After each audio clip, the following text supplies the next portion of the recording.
Hi everyone, I'm David Fisher, and this is Presidential Perspectives, where we take a look at current events through the lens of American history as seen through the lives of the presidents of the United States.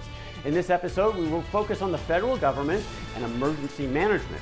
President Donald Trump and DHS, Department of Homeland Security Secretary Kristi Noem, recently announcing plans to eliminate FEMA, the Federal Emergency Management Agency, retaining some of their functions at other agencies within the federal government, but a lot of those responsibilities, authorities, going back to revert back to the states. Well, for a long time in the country, that's exactly where the responsibilities were for things like natural disasters. Things began to change, again, like the vision of government in general in the 1930s under FDR, Franklin Roosevelt, and the New Deal, but certainly before that, the role of the federal government when it came to natural disasters was extremely limited. It wasn't non-existent, but it was limited. In the 19th century, for example, we only have a few examples where the feds actually came in with some kind of aid or support in the wake of a natural disaster. For example, in Portsmouth, New Hampshire, early 19th century, massive fires destroyed much of that community, and sure enough, the federal government came in with some aid. Some other major fires in the 19th century, New York, 1830s, a very similar situation, and then the great fires of Chicago in 1871, again, some aid from the feds. Hurricane disasters, one of the first times the federal government got involved in that, 1900, Galveston, Texas, the feds came in with some assistance, similar to the 1906 earthquake in San Francisco that destroyed so much of that city. Again, there was some limited engagement by the feds, but frankly, this was mostly ad hoc kinds of support, not the norm, because the norm was oftentimes there was no support for local catastrophes. They could be economic panics or natural disasters, because that was not deemed the role of the federal government in this system of federalism that had been set up by the founders from their very beginning, with sort of distinct roles for the federal government versus that of the states. Some of this philosophy was embedded very much in the 1920s. President Calvin Coolidge, for example, among the conservative presidents of this era, and like many of his predecessors for over 100 years, believed in this bedrock foundational principle of a limited role of the federal government. Frankly, when it comes to the states, for the most part, the recommendation was simply to stay out. According to Coolidge, the greatest solicitude should be exercised to prevent any encroachment upon the rights of the states or their various political subdivisions. Local self-government is one of our most precious possessions, according to Coolidge. It's the greatest contributing factor to the stability, strength, liberty, and progress of the nation. And by the way, this included during tough times like economic panics, natural disasters. The general feeling of the federal government up until this point was largely to stay out and let the locals handle it. Well, this was going to be tested for Coolidge himself, 1927, when some floods, massive floods, hit the entire Mississippi Valley, unlike anything the country had ever seen, according to Commerce Secretary Herbert Hoover, who called these floods the greatest peacetime calamity in the history of the country. So what would the role of the federal government be as 27,000 square miles have been flooded across 10 states and nearly 700,000 people would be homeless? Well, not much. According to President Coolidge, they don't really look to the feds for help here. He said the federal departments have no funds for relief.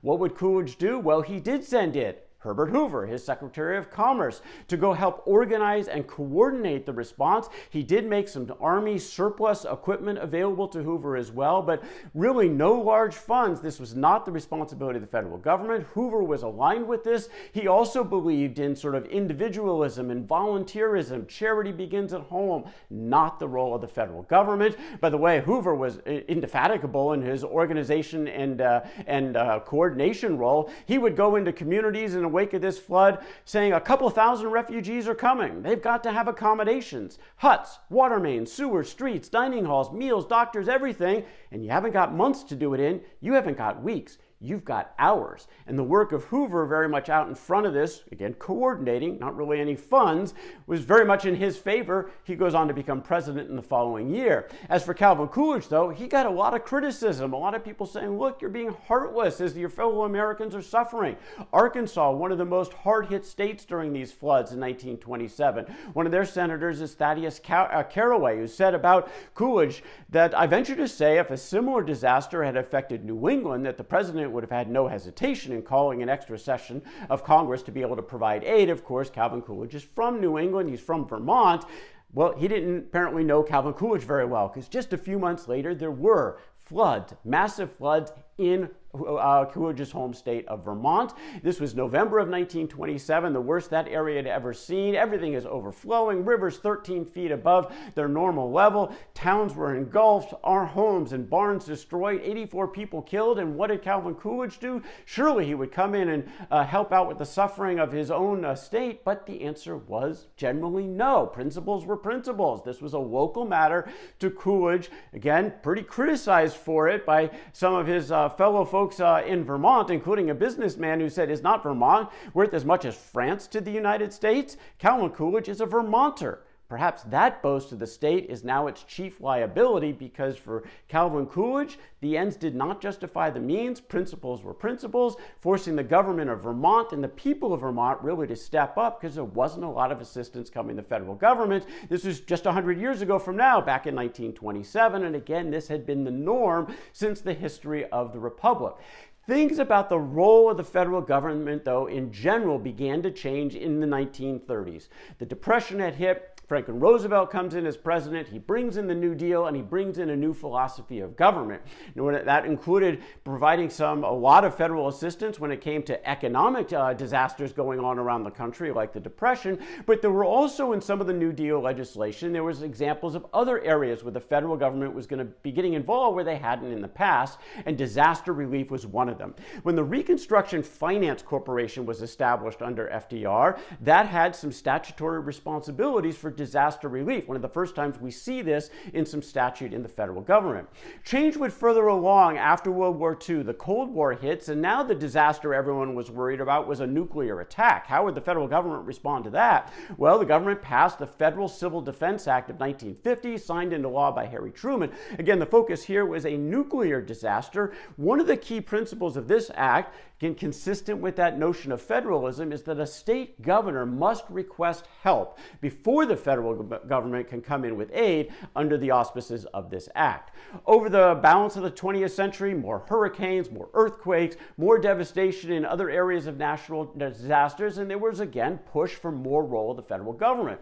Along comes the Disaster Relief Act of 1974, signed into law by President Richard Nixon. This gave the president the authority to declare a disaster and therefore bring some federal aid to bear once that declaration had been made. But part of the problem in the 70s, though, was still that a lot of this was uncoordinated. You had some 100 or so agencies at the federal level that were involved in bits and pieces of these kind of relief efforts, and so there was a need to better coordinate. President Jimmy Carter comes along in 1979 and establishes FEMA, the Federal Emergency Management Agency. The focus was to be on civil defense and also disaster relief and recovery. According to what FEMA was all about, to coordinate the response to a disaster that's occurred in the United States and that overwhelms the resources of local and state authorities. Again, pitching it as a support function where the governor must again declare its own emergency and ask for assistance from the federal government before FEMA would engage under those initial ground rules. Over time, more responsibilities for FEMA. The National Flood Insurance Program was established. This was in areas where, frankly, commercial insurance companies wouldn't underwrite flood insurance. It was not economical for them, so that was added to the FEMA mission.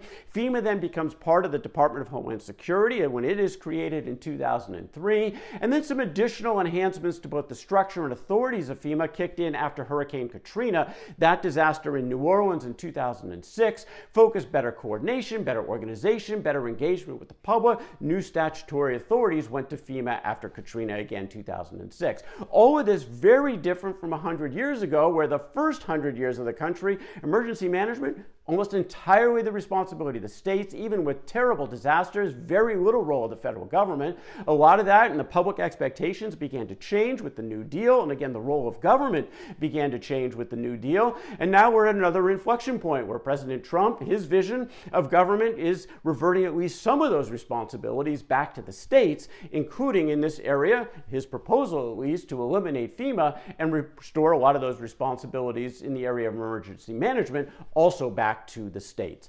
So that is a look for you at the history of the federal government and emergency management. For more on some of these stories, you can check out the links in the description to other Presidential Chronicle videos on some of these topics. You can also check out my books on Amazon.com. Don't forget to subscribe to this YouTube channel. Until next time, I'm David Fisher. This is Presidential Perspectives from Presidential Chronicles.